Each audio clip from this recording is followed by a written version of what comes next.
যাদের স্বামী প্রবাসী, যাদের স্ত্রী আছেন প্রবাসী স্বামী, মেহেরবানি করে বোন আপনি আল্লাহর জন্য সবর করেন, নিজের আখলাক চরিত্র ভালো রাখেন।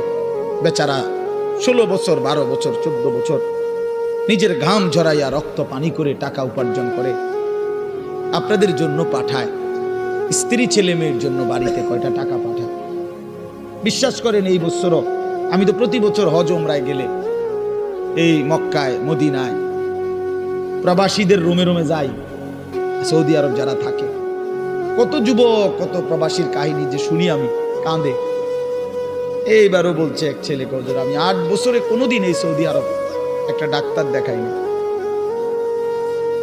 এই একটা দুইটা ব্যথা বেদনার ওষুধ খাইয়া পড়ে থাকি, শরীরটা খারাপ করলে কেন, এই বুকে আগলাইয়া টাকাটা জমায় রাখি, ওষুধপত্র কিনলে টিনলে যদি টাকা খরচ হয়ে যায় বাড়িতে বউ বাচ্চার জন্য পাঠাবো কেন।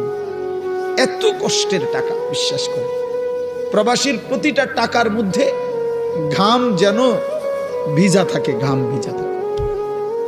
এই কষ্টের টাকা দিয়া ছেলেটা যদি তোমার বাবা পাঠাইবার পর, আমার প্রিয় ভাই, তুমি যদি সারাদিন মোবাইল টিপো, উলঙ্গ ছবি দেখো,